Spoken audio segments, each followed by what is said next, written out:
Olá, seja muito bem-vindo ao canal da Dirce. A videoaula de hoje é a quarta e última parte da série de resoluções de questões da Prova de Português 2025 da Escola Preparatória de Cadetes do Exército. Se você quiser entender as questões de literatura, venha comigo e fique até o final. Para acompanhar a resolução das questões seguintes, é preciso ler a crônica Machado e Abel, de Manuel Bandeira, que inicia a prova de português 2025. A leitura desta crônica foi feita na primeira videoaula desta série. Você pode conferir na playlist deste canal.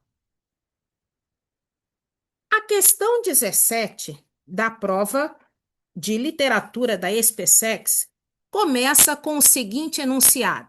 Releia o seguinte parágrafo do texto.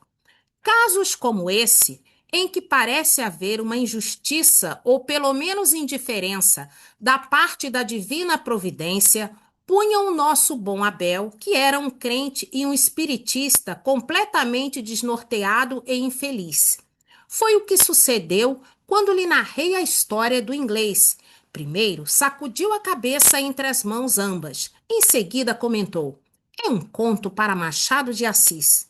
Podemos depreender que o comentário de Abel baseia-se na seguinte característica de Machado de Assis. Aqui, ao lado, coloquei algumas características da obra machadiana. São elas: a ironia e o pessimismo. Machado utiliza a ironia para fazer críticas ácidas à sociedade, revelando a hipocrisia, o egoísmo e a futilidade humana, através de uma visão de mundo pessimista. Outra característica machadiana é a crítica social. A obra critica a burguesia e suas relações de interesse, mostrando o contraste entre aparência e essência. Temas como adultério são recorrentes na obra machadiana. Outra característica da obra machadiana, a análise psicológica. Os personagens são complexos e esféricos, com profundidade psicológica e não meros arquétipos. Machado explora a complexidade da mente humana. Narrativa não linear. O autor quebra a cronologia da narrativa com digressões e conversas com o leitor, quebrando a ilusão da história e tornando o leitor um participante ativo. Metalinguagem é outra característica machadiana. O narrador frequentemente reflete sobre o próprio ato de escrever, comentando o texto que está sendo produzido. Outra característica, estilo de escrita. O estilo é caracterizado por frases curtas e precisas, num vocabulário bem escolhido e o uso de um humor sofisticado, nunca grotesco. Então, qual desta está presente no fragmento retirado da crônica Machado e Abel? Então vamos entender agora as alternativas. O sarcasmo. O sarcasmo que Machado de Assis utiliza o sarcasmo em sua obra, mas a frase de Abel não se refere especificamente a essa característica, e o sarcasmo não é a principal razão pela qual a história incomoda. Então, a alternativa A está incorreta. Ciúmes. Ciúmes não é uma característica de Machado de Assis, nem do trecho apresentado. Denúncia da hipocrisia e do egoísmo. A hipocrisia e o egoísmo são temas recorrentes na obra de Machado, mas a história contada a Abel vai além disso. A história o perturba porque ela mostra uma falha na justiça divina, um desalinhamento entre o que deveria ser e o que é, entre a justiça divina e a justiça terrena. Análise psicológica do personagem.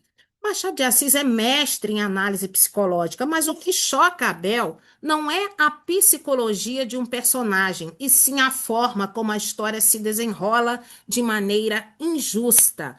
A história o deixa desnorteado e infeliz, porque parece não haver um propósito maior por trás dos acontecimentos, o que é um traço do pessimismo.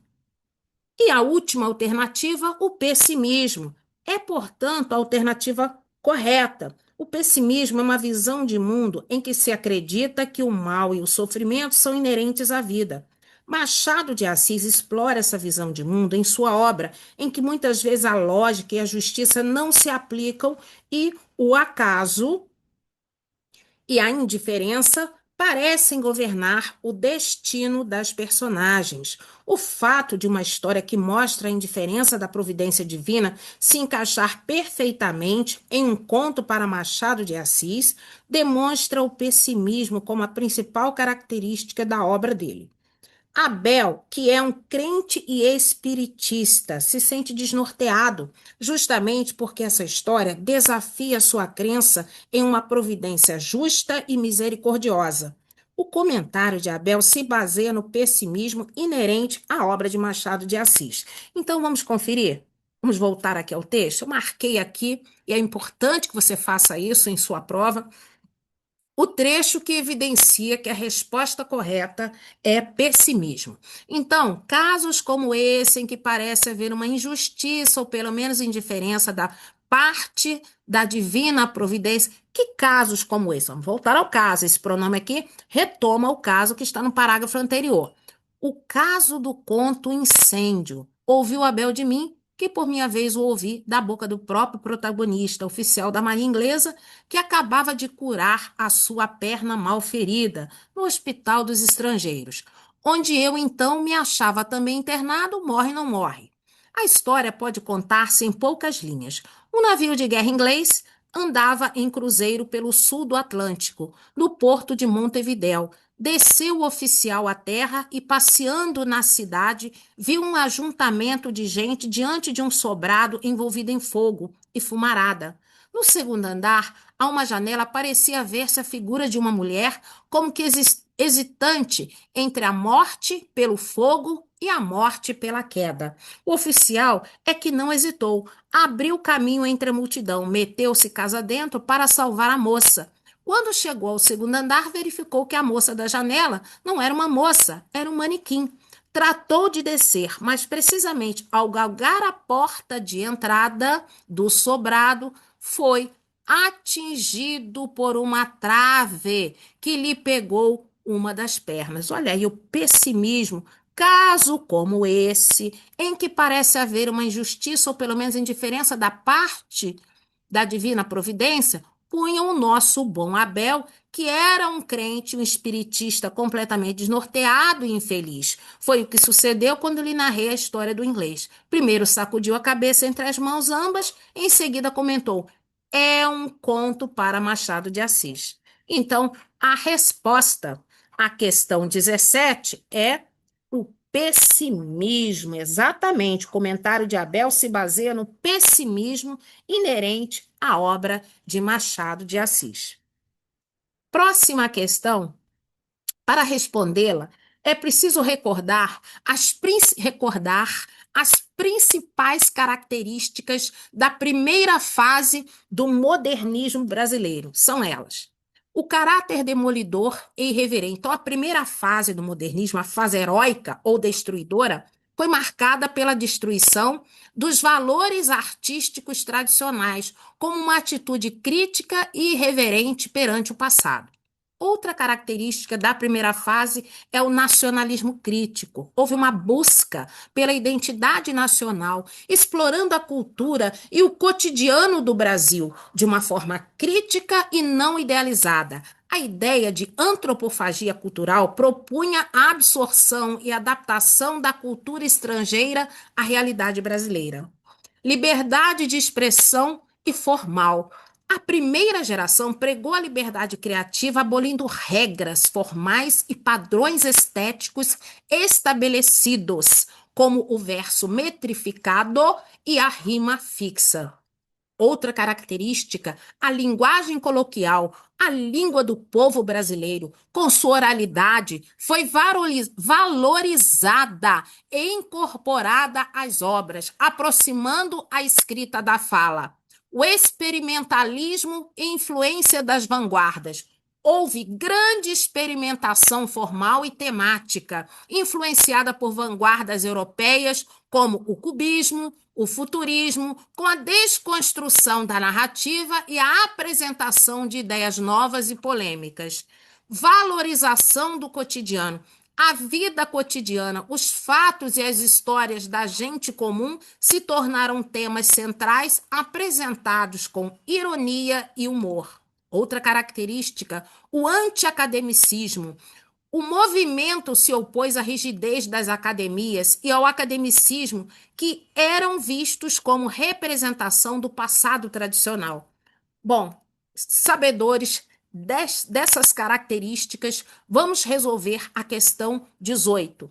Leia os seguintes versos do poema Evocação do Recife, de Manuel Bandeira, e responda o que se pede.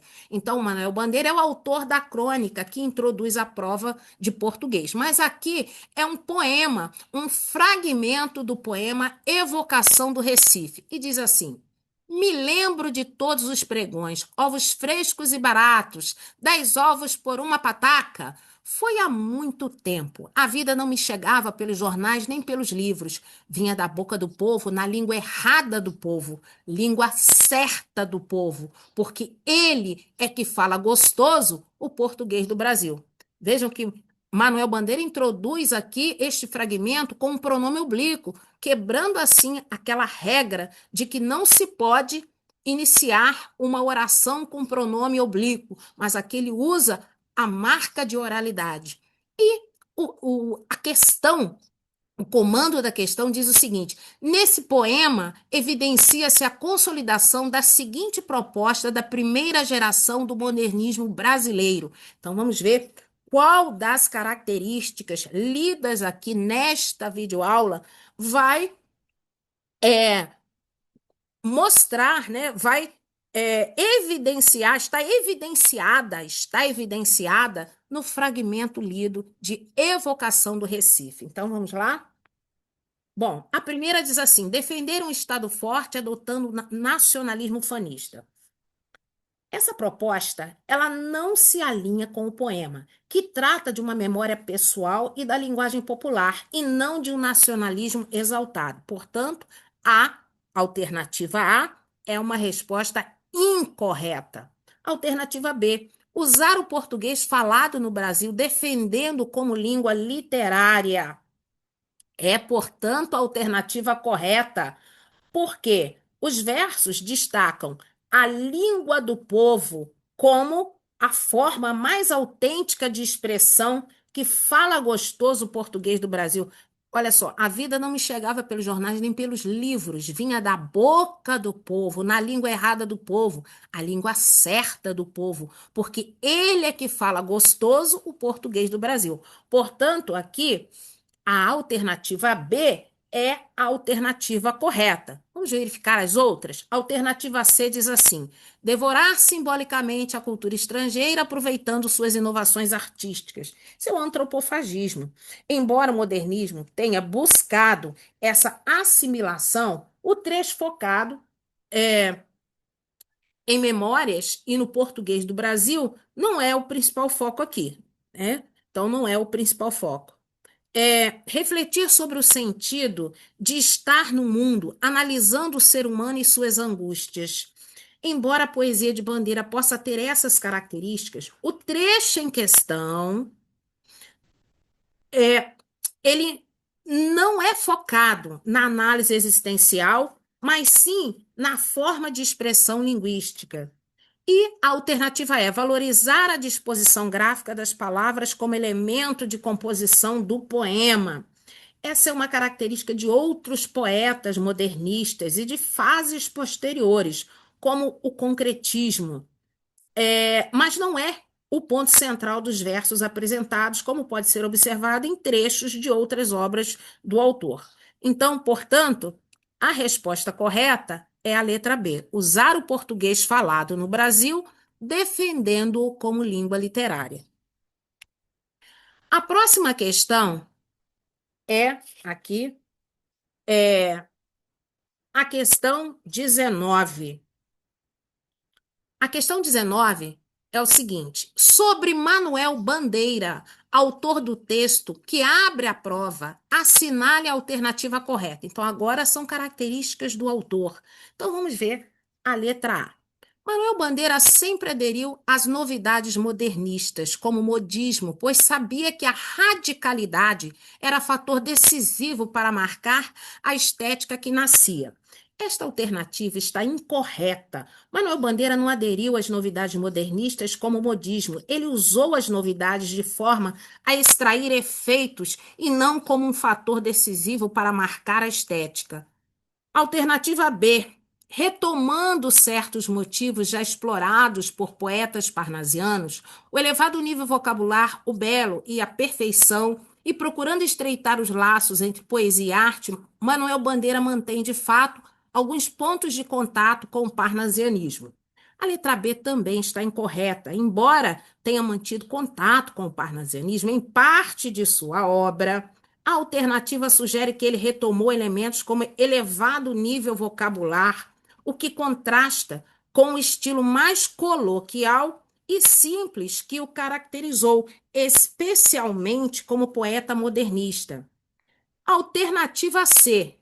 Mesmo sem apresentar, em relação à cultura do passado, a postura radical da maioria dos jovens rebeldes, Bandeira tornou-se um dos três mais importantes escritores da primeira fase do modernismo, além de um dos pontos mais altos da poesia lírica nacional. Essa alternativa está correta. A alternativa descreve corretamente a posição de Bandeira, que se distanciou da radicalidade de alguns rebeldes, mas ainda assim se tornou uma figura central do modernismo, destacando-se como um dos poetas líricos mais importantes do Brasil. Então, a alternativa que diz que, mesmo sem apresentar, em relação à cultura do passado, a postura radical da maioria dos jovens rebeldes, Bandeira tornou-se um dos três mais importantes escritores da primeira fase do movimento modernista, além de um dos pontos mais altos da poesia lírica nacional. Por enquanto, a alternativa C é a correta. Vejamos a alternativa D. Entre as obras de Manuel Bandeira, entre as obras que Manuel Bandeira escreveu, destaca-se Via Láctea, em que a objetividade parnasiana evolui para uma postura mais intimista e subjetiva. A obra Via Láctea não pertence a Manuel Bandeira, e sim a Olavo Bilac, que é um poeta parnasiano. Então, não é uma de suas obras. Via Láctea não é uma de suas mais famosas, não é uma de suas obras. Embora Mário de Andrade seja considerado o introdutor do romantismo no Brasil, na verdade foi Manuel Bandeira quem implantou e solidificou a poesia romântica em nossa literatura. A alternativa A também está incorreta. Mário de Andrade não é considerado o introdutor do romantismo no Brasil.